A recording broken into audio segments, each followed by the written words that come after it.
Bom dia a todos!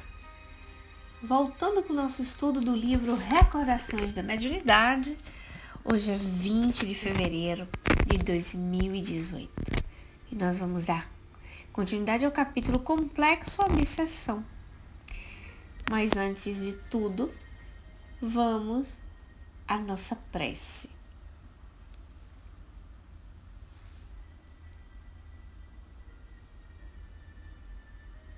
Senhor meu Deus, Pai querido, abençoa-nos a proposta, abençoa-nos também a nossa intenção. Permite, meu Deus, que os teus espíritos do bem possam nos auxiliar, nos inspirando e colaborando para que esse trabalho possa fluir da melhor maneira para todos nós. Que esses ensinamentos colhidos de um trabalho tão adorável como o da Dona Ivone, Dr. Bezerra e tantos outros possam servir, entrar em nós e servir de enxada para o nosso cotidiano. Nós tenhamos uma manhã harmonizada, graças a Deus, que assim seja.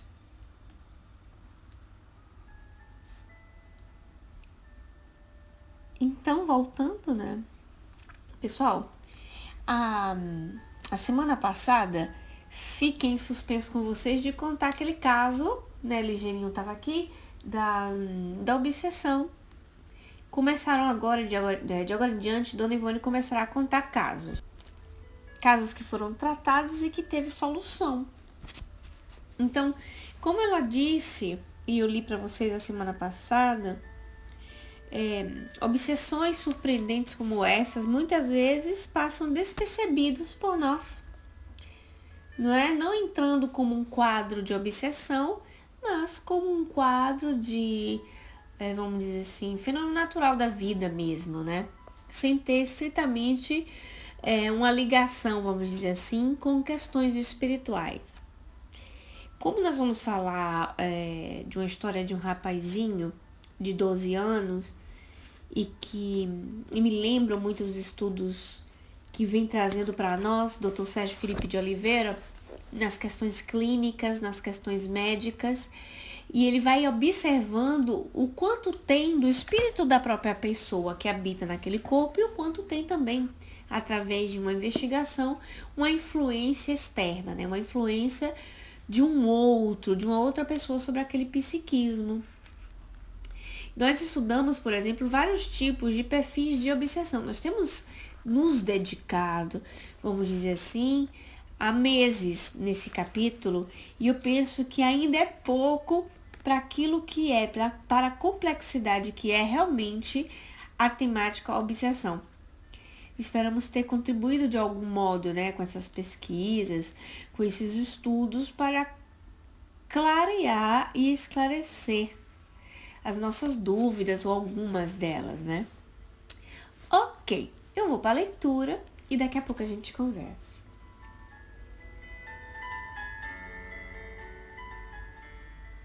Um jovem de 12 anos de idade, único filho varão de modesto sitiante dos arredores da cidade, Lavras, cujo nome era José Teodoro Vieira, fora atacado de uma espécie de paralisia infantil desde os seus 2 anos de idade.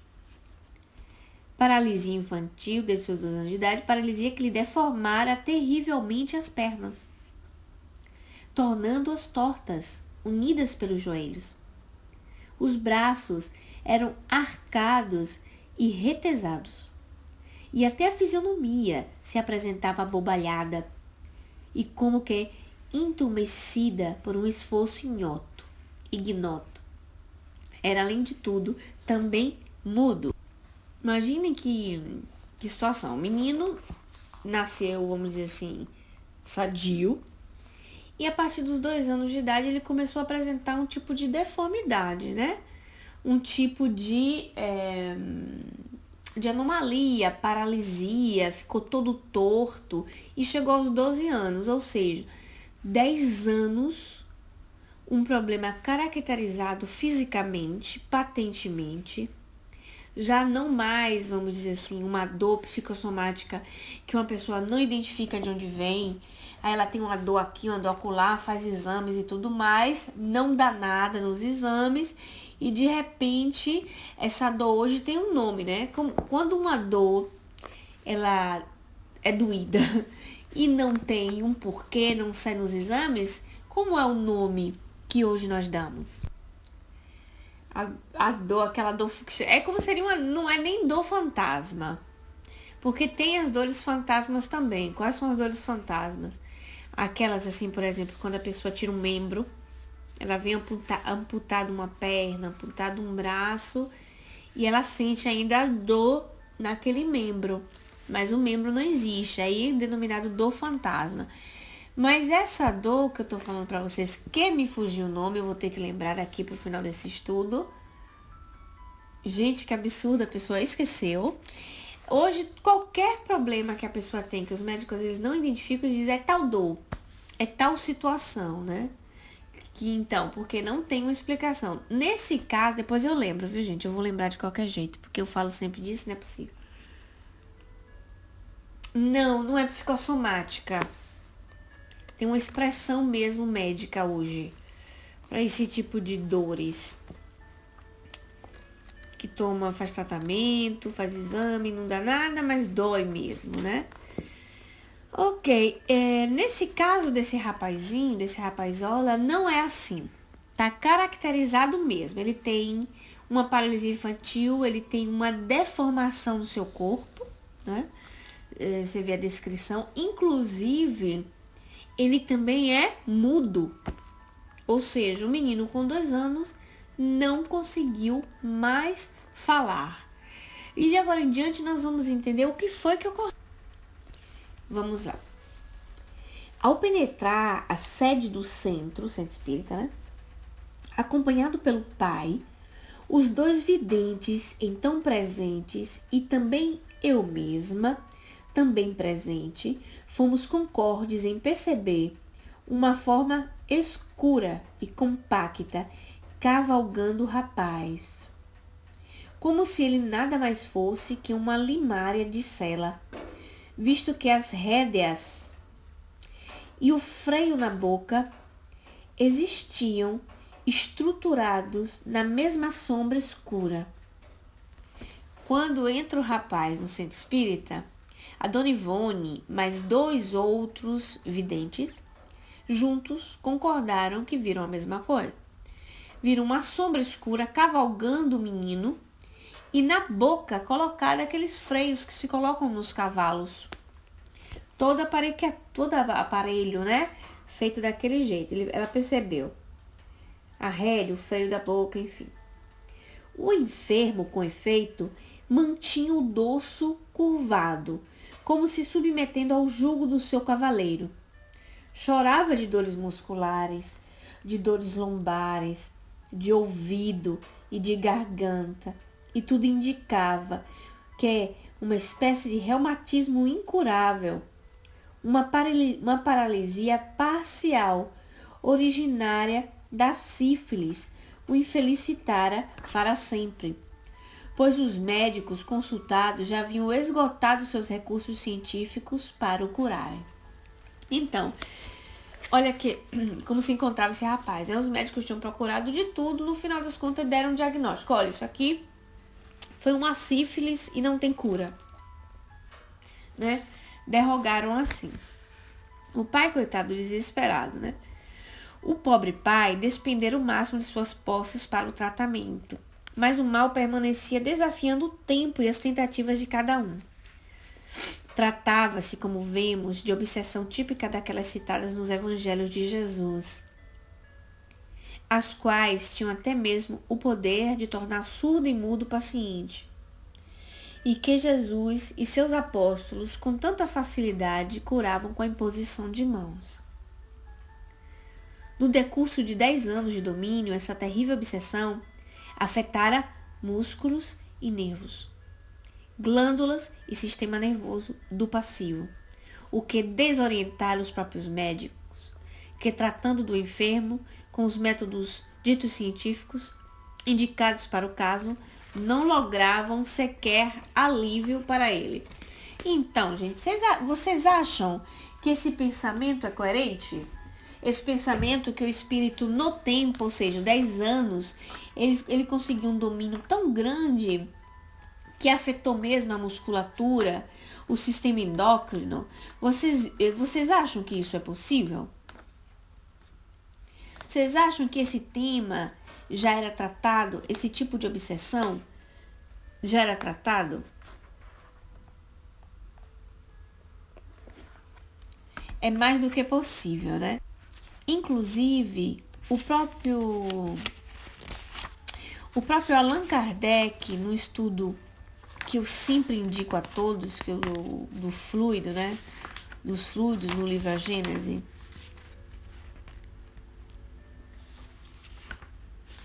Eu vou ler alguns trechinhos para vocês, porque é interessante. Allan Kardec, ele volta a tratar do assunto de obsessão, porque é um assunto complexo, no capítulo dos fluidos, que é o capítulo 14, onde tem obsessões e possessões, tá bom?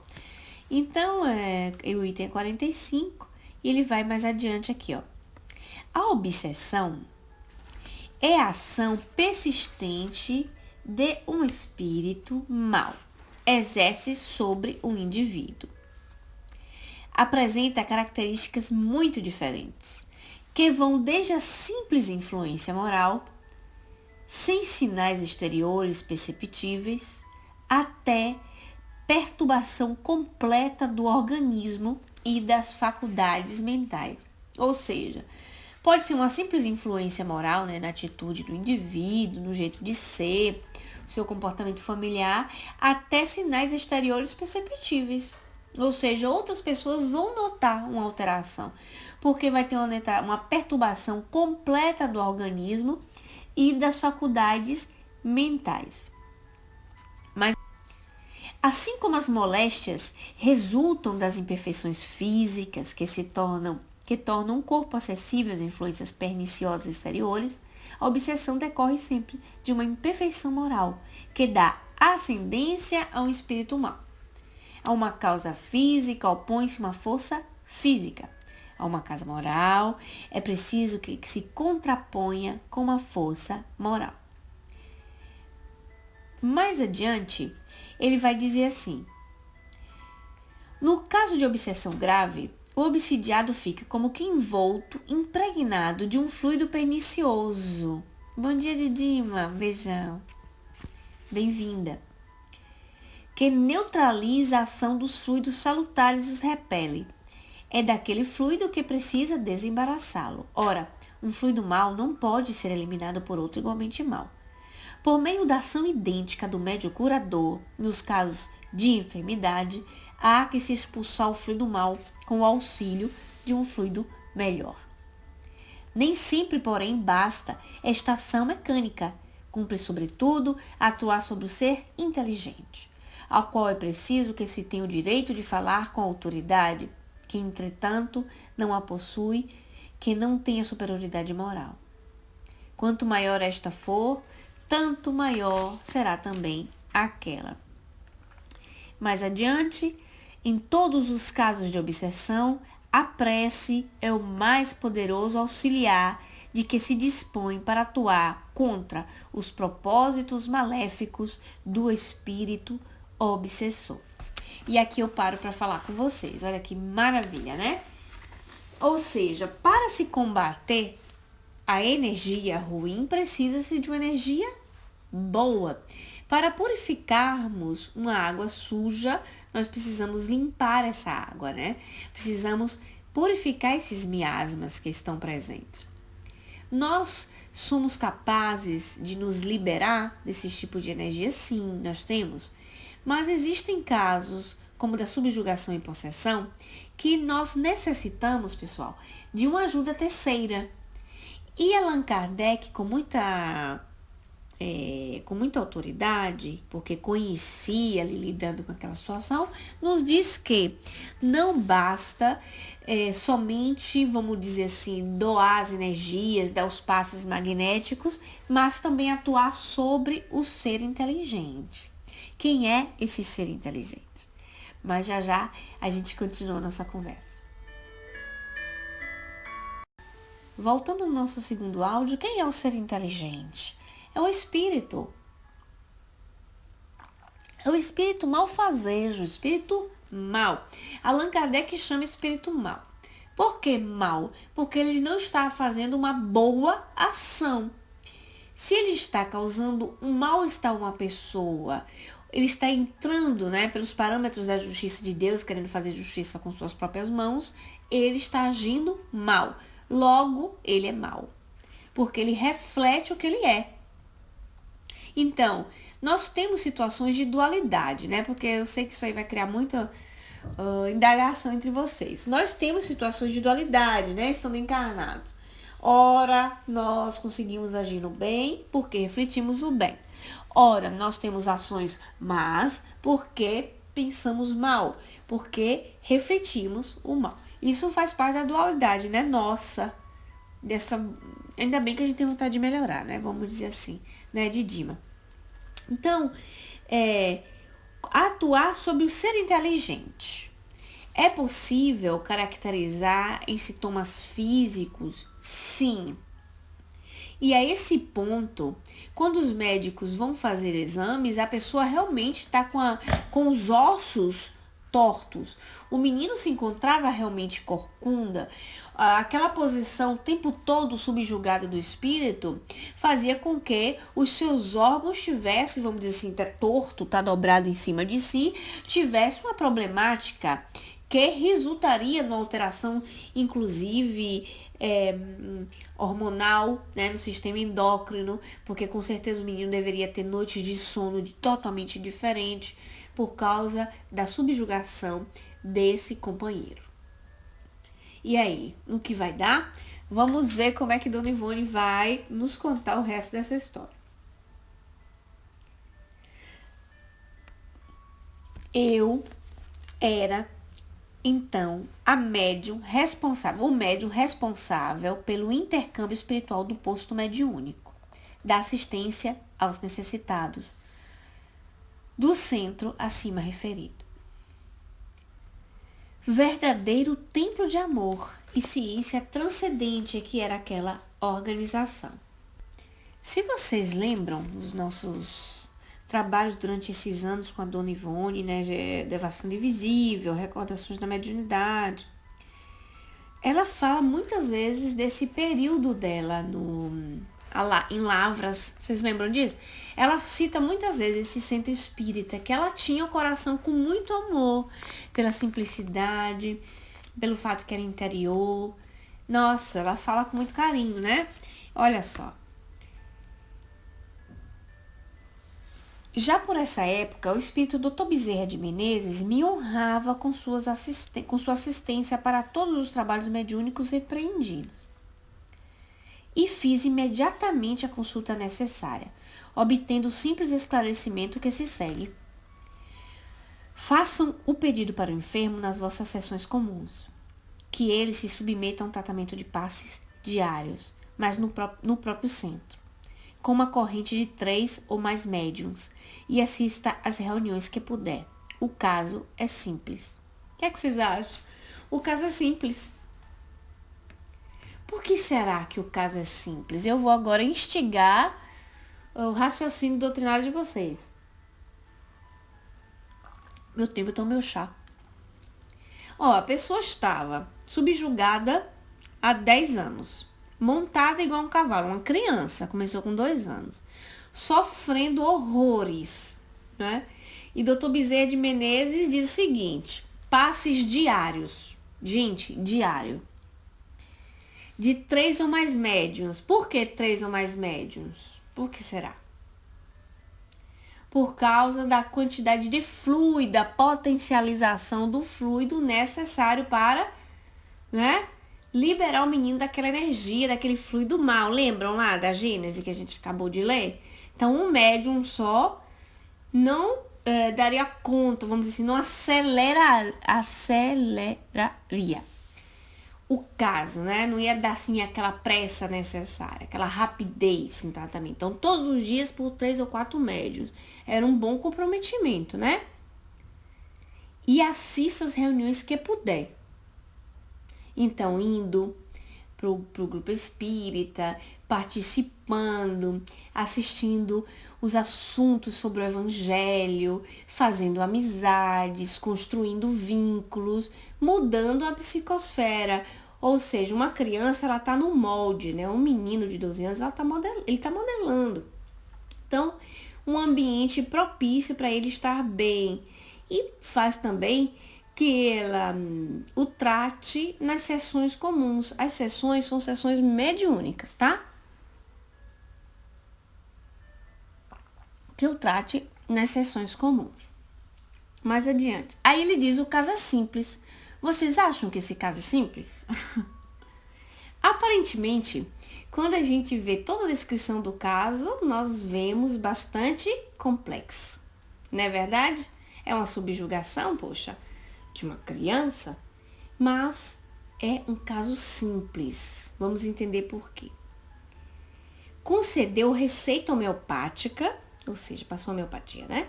Que foi religiosamente observada, com os medicamentos fornecidos pela própria assistência aos necessitados gratuitamente.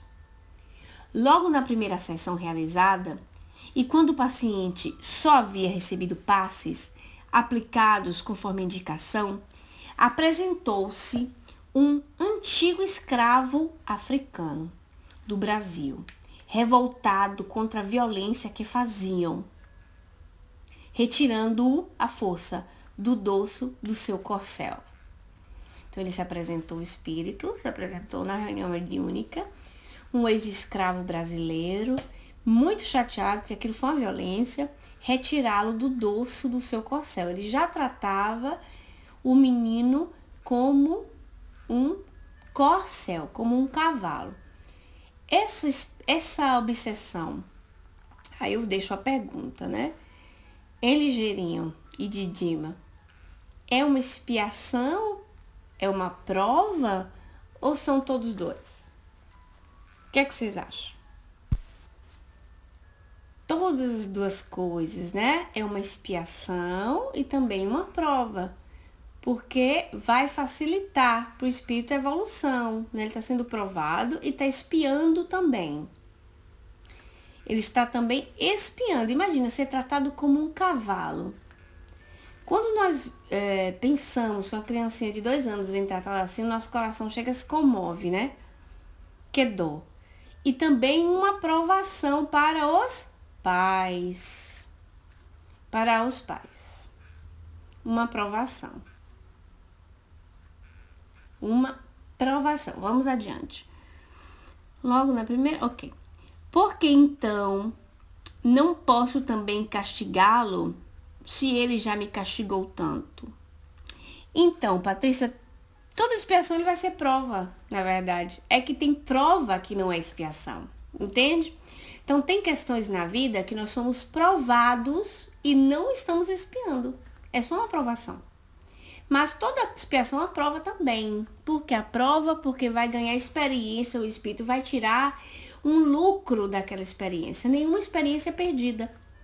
Então, o espírito, quando ele está ressarcindo as leis de Deus, que a expiação o que é, né? Ele está colocando os tijolos que ele derrubou, vamos dizer assim. Ele está voltando para o caminho. Então, ele está reequilibrando-se nas energias das leis de Deus, né? Ele fugiu das leis de Deus. Então, ele está sendo forçado a fazer aquela situação. Mas o espírito, ele necessita de ser provado para a sua evolução. Então, a expiação também é uma prova, certo? Agora, nem toda prova é uma expiação. Por quê? Porque como nós precisamos reencarnar, A reencarnação é necessária para que o espírito ganhe experiência. O espírito precisa crescer e ganhar experiência em moralidade e em intelectualidade, todas as duas coisas. Então ele precisa ser provado. Nós estudamos na escola e fazemos provas. E a prova não é uma punição. Não é? Você não está pagando a dívida. Você está aprendendo. Então a prova é o aprender. Então quando a gente é espiado, a gente também aprende. Certo? E a prova é necessária. Então, no mal, na verdade, ele não é necessário, né? Nós passamos pela fieira da ignorância, então precisamos ser provados para ganhar experiência, mas não exatamente é necessário passar pela fieira do mal, ou seja, desvirtuar do caminho das leis de Deus, tá bom? Vou voltar aqui para a leitura, tá certo? Por que então não posso também castigá-lo, se ele já me castigou tanto? Dizia. Ele foi meu senhor e me subjugou enquanto vivi. Agora é a minha vez de subjugá-lo com meu chicote e a minha espora. Não, era eu o burro de carga que ele chicoteava? Pois agora o burro é ele e a carga sou eu. Chumbo berganhado não dói. Então, aqui era efetivada uma expiação na lei de causa e efeito. Ele causou um mal, né, na escravidão, nos maltratos, enfim, e estava colhendo o seu plantio. Mas o fato de ter sido que começou na infância é dolorido, né? Imagine, mas como tudo acontece, tudo acontece, porque Deus o permitiu, não existe injustiça. É que a nossa visão percebe a criança como ser adorável, dócil e frágil. E tem que ser assim, né? Tem que ser assim. Mas para Deus, o filho velhinho e o filho neném é o mesmo filho. O mesmo amor, Deus tem o mesmo amor, o mesmo cuidado. Então, do mesmo jeito que Deus tem o mesmo amor pelo nosso irmão que o obsediava, tem o mesmo amor e o mesmo cuidado com o obsedado, obsediado e o obsessor, para que os dois possam se unir e se perdoarem. Unirem-se e perdoarem. E a vida em si, essas situações em que eles se encontram, eles vão ser reeducados. Então, reeducados o obsediado, e reeducado o obsessor. Então, não existe ajuda da espiritualidade unilateral, por exemplo. Não podemos ajudar só o menino e deixar de mão o espírito. Ele foi lesado, então ele precisa também ser ajudado, ele precisa também ser acolhido, ele precisa também ser amado e muitas vezes falar com autoridade, com uma certa severidade, como nos ensina Allan Kardec no Livro dos Médiuns. Mas, como diz o nosso codificador, com benevolência. Nós temos que ter o coração cheio de benevolência, né? Amor à causa. Aí vamos adiante. Mas não vês que este rapaz conta apenas 12 anos de idade e não podia ter sido teu senhor? Quando a escravatura foi abolida há tantos anos? Retrucou o presidente da mesa com inteligência, tentando esclarecimentos doutrinários. Ora, tornou a entidade. Eu bem sei o que eu digo e quem ele é, o meu burro. Ele é nhonhô Teodoro Vieira. Sim, não me engano não. Eu nunca o perdi de vista. Facilmente, esse opressor foi retirado e encaminhado às instâncias do invisível, convenientes ao seu estado, talvez a uma reencarnação imediata, e prosseguindo o tratamento recomendado. O moço enfermo tornou-se radicalmente curado em 30 dias. Perceberam por que o caso era simples? Perceberam? Olha que coisa interessante da gente observar, né? Por que era simples? Porque o espírito, apesar da maldade dele momentânea, porque o mal é momentâneo, não é verdade? É momentâneo, ele não fica. Apesar da maldade dele, já estava propício a ceder, ele precisava de esclarecimentos, ele precisava de acolhimento. Nesse meio tempo, o Nhonhô Teodoro, que era o menino, ia expurgando a sua própria dívida, ia aprendendo a lidar até mesmo com aquela situação no que ele viveu. Era um aprendizado para ele. Porque foi permitido a separação de ambos e o encaminhamento de ambos? Porque a expiação para Nhonhô já estava suficiente. Já estava o suficiente. A Didima, inclusive, colocou ali para nós no texto, a dor dura apenas o necessário. E é verdade, Didi. Já era o suficiente para o menino, para a expiação dele, né? Então, era leve a ligação. O nosso irmão precisava de esclarecimento, de acolhimento, e o menino já bastou, já tinha dado para ele, né? Já tinha chegado ao seu limite. Então foi simples por isso. Mas a gente vai continuar no próximo áudio.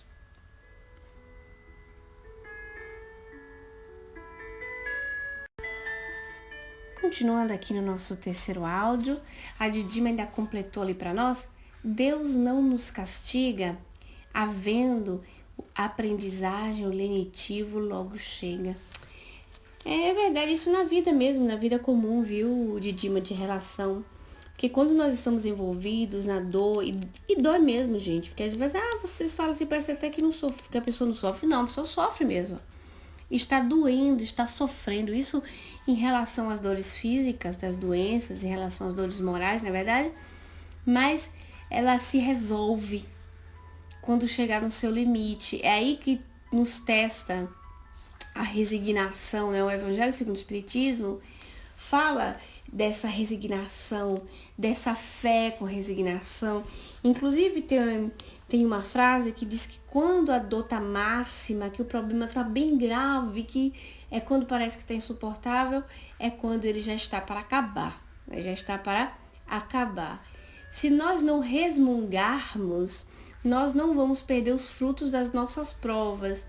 Se resmungarmos e nos rebelarmos contra Deus, nós vamos ter que recomeçar. Por quê? Por que nós vamos ter que recomeçar? Porque não aprendemos. Não aprendemos a ceder a Deus. Não aprendemos a baixar a nossa cabeça para Deus. E a gente tem que recomeçar para o aprendizado da humildade, né? Estar com Deus. No aprendizado para o Evangelho é cheio desses exemplos, né? O Evangelho é uma riqueza nisso tudo. Oi, Gilda, tudo bom? Bem-vindas. Muita paz para você também. Então, o caso do menino, você vê, né, Didima? O caso do menino curou em 30 dias. Se você calcula 30 dias, foram 30 dias de passe magnético, porque eram todos os dias, né? Foram 30 dias de passe magnético, algumas comunicações do espírito, e o menino ia para sessões que ele pôde presenciar, que ele pôde estar, que ele pôde falar. Em 30 dias o menino estava curado. E aqui a Dona Ivone continua. Conversando com o pai do jovem, soube-se que Nhonhô Teodoro fora o bisavô do próprio enfermo e que possuíra alguns escravos. Pequeno fazendeiro que fora da zona rural da velha cidade. Então, o menino não era nada mais, nada menos do que a reencarnação do bisavô. Pela lei da reencarnação, os próprios acontecimentos autorizam a dedução de que o jovem José Teodoro Vieira mais não era do que a reencarnação do próprio bisavô. Colocado agora na quarta geração da própria família, padecia a vingança de um escravo odioso, que não fora capaz de perdoar os males recebidos, e assim, descrendo da justiça de Deus, fazia justiça pelas próprias mãos. Lembro-me ainda da última receita concedida pela entidade do Dr. Bezerra de Menezes ao jovem obsidiado. Bela dona e china da quinta dinamização e 6 vidros de antigo reconstituinte, muito usado pela época. Deslumbrado, o pai do rapaz tornou-se espírita com toda a família, desejoso de se instruir no assunto, enquanto o filho, falando normalmente, explicava sorridente. Eu sabia falar assim, mas a voz não saía porque uma coisa esquisita apertava minha língua e engasgava a garganta. Essa coisa esquisita seria, certamente, o freio forjado com forças maléficas e invisíveis. E conclui-se o caso de Nhonhô Teodoro, do jovem que foi obsediado desde os 12 anos de idade. Agora tem várias questões doutrinárias da gente tratar aqui. Não sei se vocês perceberam. Vamos lá. Vamos achar a questão da reencarnação. Dele ter repetido, não é? O espírito, ele fez uma declaração. Não sei se vocês observaram. Eu sei o que eu estou dizendo porque eu nunca o percebi. Eu nunca o perdi de vista. O que isso significa? O que você acha, Didima? Mara, Ligeirinho, Elizabeth. O que vocês acham? Eu nunca perdi de vista. Ou seja, desencarnando o fazendeiro, os dois estavam juntos. Nunca perdeu de vista. Vocês são de acordo que provavelmente o depois da morte do corpo físico, eles também expiaram? Existia uma questão de sofrimento, de cobrança? Chegou a hora da reencarnação? Ficou ainda necessário mais 10 anos para o sofrimento? Veio o espírito junto porque também necessitava de aprender. Porque se ele ficasse nas zonas inferiores, se ele ficasse por ali fazendo um bando, ele podia se perder muito mais. Então, como a inferioridade dele era ligada ao menino, ele veio junto, reencarnou o menino, passou um pouquinho aquela fase da primeira infância. Quando a espiritualidade percebeu que o menino poderia resistir, porque isso é tudo sabido. Quando a espiritualidade percebeu que o menino poderia resistir, não é? Aconteceu. Porque se essa obsessão tivesse feito desde o berço, quando o corpo, as células, os legames, os liames de célula a célula ainda são muito frágeis, poderia surtir a desencarnação, não é verdade? Então, ó a sabedoria de Deus. Primeiro fortifica-se a ligação espírito-corpo. Quando chega a uma certa resistência, começa a caracterizar a obsessão, que não foi de tudo rapidamente. Vocês lembram? Foi devagarzinho. Então, primeiro com a sintoma, daqui a pouco com outro, até ir crescendo junto com o menino, a sintomatologia, ao ponto de caracterizar, vamos dizer assim, chegou no máximo da questão. Aí, pôde-se receber ajuda. Recebeu ajuda o espírito que tinha probabilidade de ajuda, por isso que o caso era simples, e o menino também. Olha que interessante. Uma outra coisa. Deslumbrado, o pai do rapaz tornou-se espírita e toda a família. Lembram da questão da prova para a família? A família soube colher os bons frutos das suas dores. Porque através do sofrimento eles perceberam o quanto eles precisavam se instruir também. Então, foram provados, estavam sendo educados, educados, né? Na preciosa doutrina, como chama o próprio Espírito Verdade no capítulo 6 do Evangelho segundo o Espiritismo. Então, toda a família, olha que maravilha, foi se educando, gerações começariam ali diferente naquela cidade de Lavras, né? O menino se transformou. O menino sabia contar, o menino deu testemunha. E tem uma outra coisa também aí. Quem estudou Laboratório do Mundo Invisível, no livro dos médiuns, vai saber que os espíritos também forjam objetos. Ora, eu, espírito, moro num corpo físico. O meu pensamento também forma objetos. Eu penso numa flor, modelo-a nesse momento, tanto de cores, né, com, vamos assim, nuances, linda, rosa com uma tonalização assim de branco no final das pétalas. Essa flor existe. Ela não é uma imaginação. Ela existe, isso é um fato. Meu pensamento, ele é criativo. O pensamento é tudo. Então, o espírito, havendo esse domínio, porque ele tem uma cobrança para fazer, ele pode também, e não só em questões más, mas muito mais em questões do bem, pode-se construir objetos. Então, o espírito construiu o quê? O freio da boca no menino. Bom dia, Dudu, bem-vindo. Construiu o freio, né, da boca do rapazinho. E aí, o menino ficou com essa caracterização.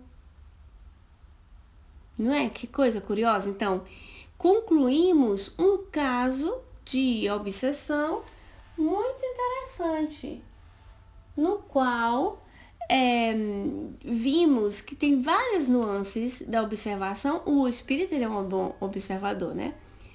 E nada. Concluímos esse caso e teríamos que começar um caso novo.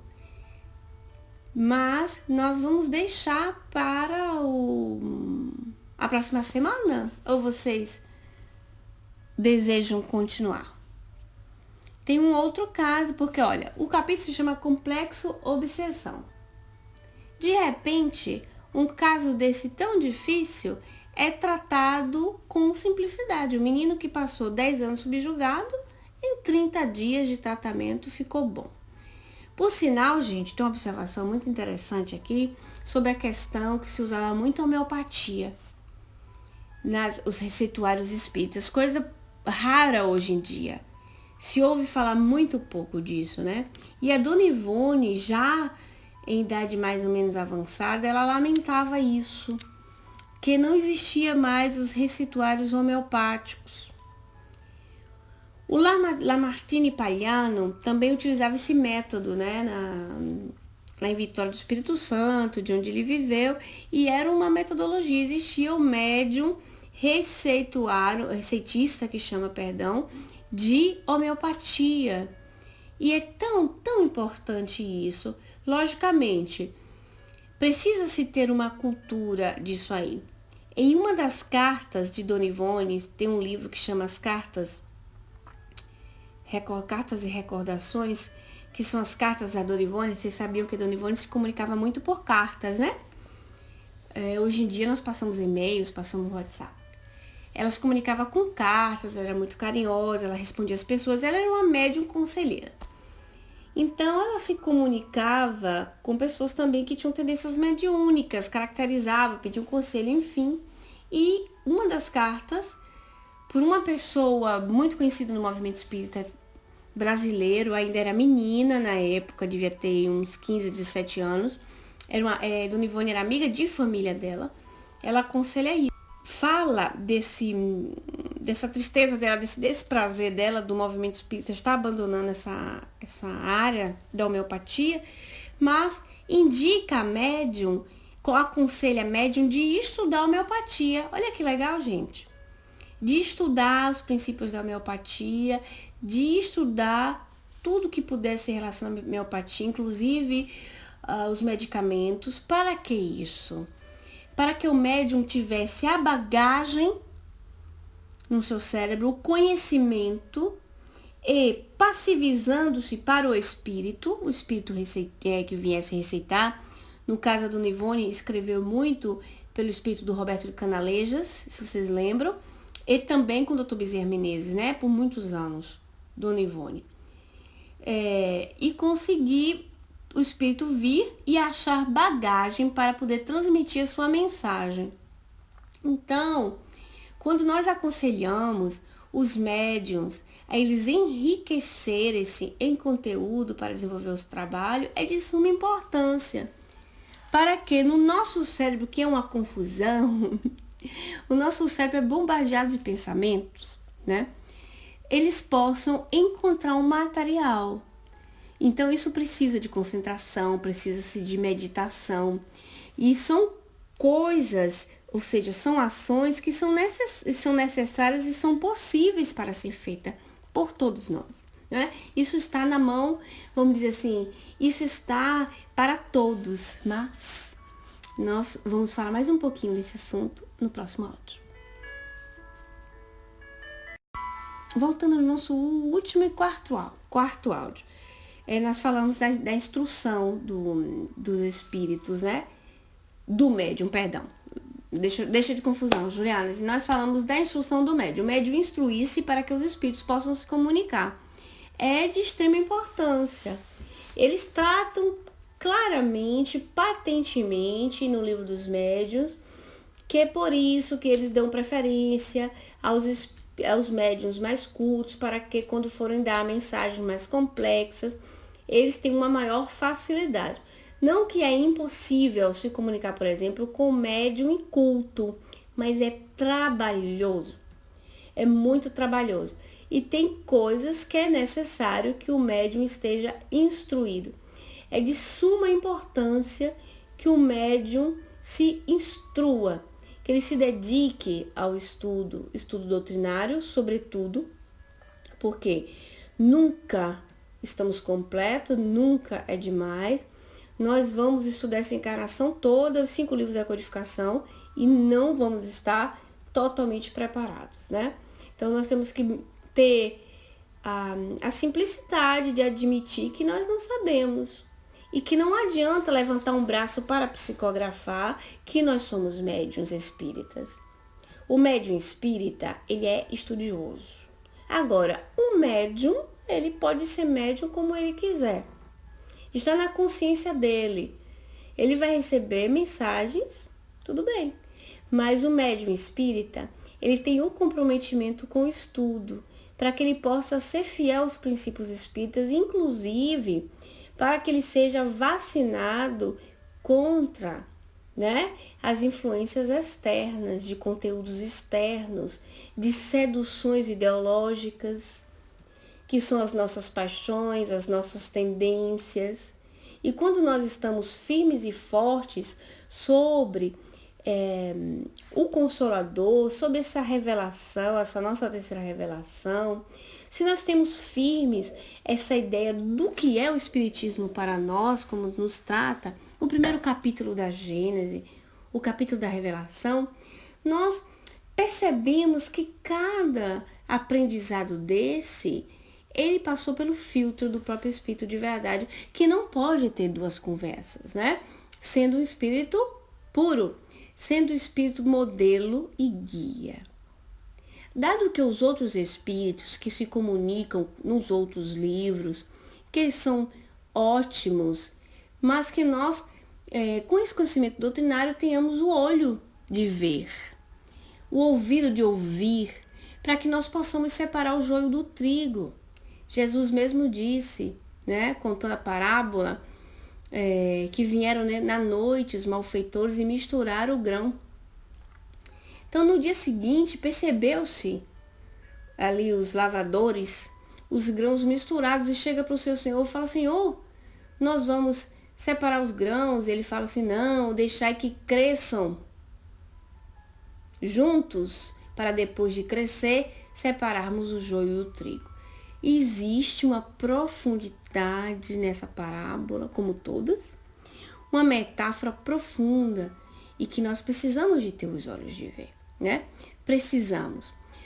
O Dudu disse ali para nós: por isso amai-vos uns aos outros, mostra a nossa parte moral, e instruí-vos seria o saber o que temos a aprender para não cair no erro novamente. O amai-vos para poder nos tolerar, né, Dudu? Porque quando nós exercitamos o amor, porque é numa escala, vamos dizer assim, num gráfico, nós exercitamos esse amor e nós vamos oferecer, a caridade é o amor doado. Você doa esse amor em ação, né? É a caridade. Ele faz com que sejamos mais maleáveis. Mas nós temos que entender nisso, viu, Dudu? Que nos sermos maleáveis não precisamos ser omissos, nem mornos, nem permissivos. O Espírito de verdade não nos quis dizer isso, porque senão no Evangelho não nos dizia que nós não temos que ser mornos, como a maioria, mornos no amar e econômicos no gozar, diz o Evangelho. Os extremos, né? Naquele capítulo que fala dos que fazem mal ao próprio corpo, me esqueci aqui agora, como é o nome do capítulo, do trecho. Do lado, aqueles que querem destruir a alma, do outro lado, aqueles que só querem evoluir, avaliar, manter a alma, destruir o corpo, no meio, a massa dos indiferentes, que mornos no amor e econômicos no gozar.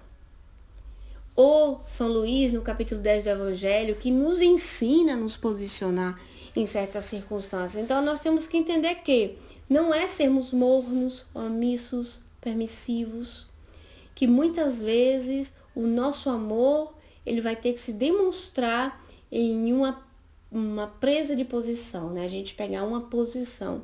E concluo esse pensamento dizendo o seguinte, que o espírita em si, o partido dele é o amor. Ele é espírita, então ele vai estar do lado da verdade, daquilo que as próprias leis de Deus nos ensinam no livro dos Espíritos. Ele não é nem de esquerda, ele não é de direita, ele é da parte do bem, ele vai ser a favor do bem e ele vai promulgar o bem. Que nós reflitamos isso e que as nossas paixões se limitem às paixões boas, porque nós temos o conhecimento. Nós não podemos alegar ignorância. Não podemos, não é? Então concluímos o nosso estudo de hoje, deixando um abraço a todos, levantando a bandeira da verdade, né? E o tico-teco é colocar a verdade acima de tudo, amar a Deus em espírito e verdade.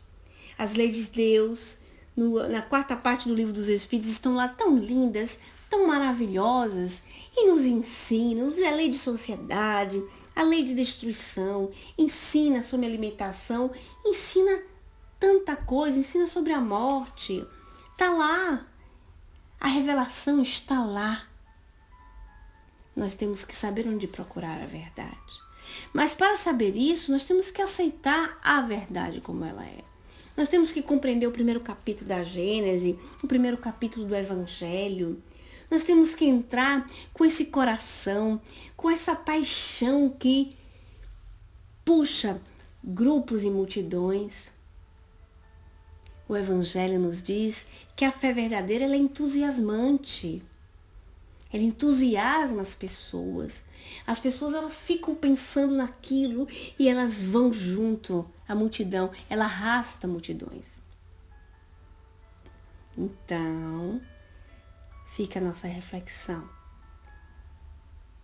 Não pode ter reflexão, né, Tico-Teco, amor a Deus, reflexão sobre Deus, sem ter a invocação a Deus e a evocação dos benfeitores.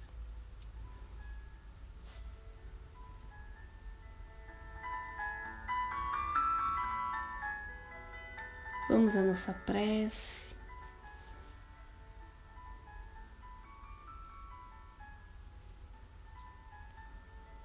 Meu Deus, Pai querido, que nós consigamos nos manter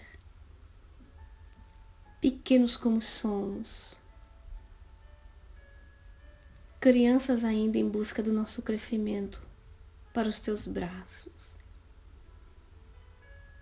Que nós esqueçamos as rivalidades,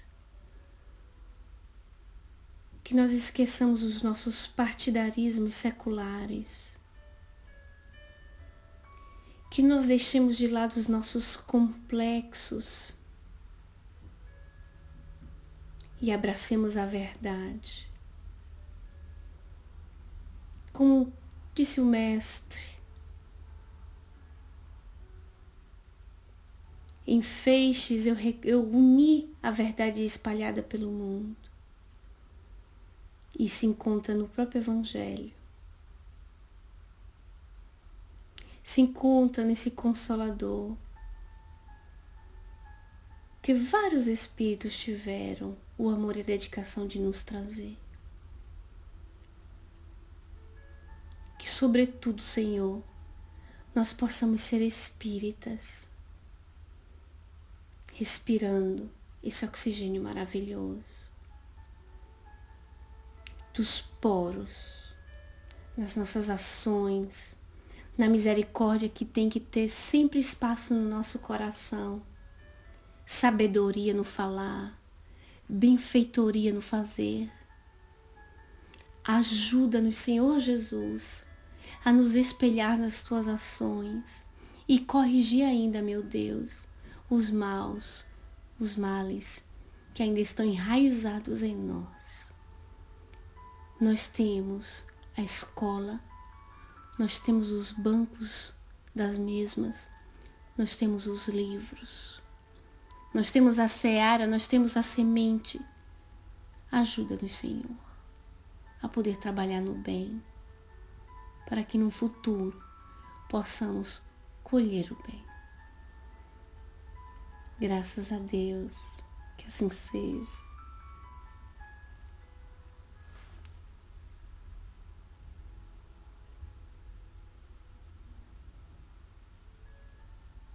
Graças a Deus. Pessoal, muito obrigado pela presença de todos nessa mudança de estudo agora de terça-feira, né? E vocês estiveram aqui, enriqueceram essa interação. O meu muito obrigada e até semana que vem, até na nossa próxima terça-feira, no novo caso do capítulo Complexo Obsessão, que a Dona Ivone vai trazer para nós. Até a próxima!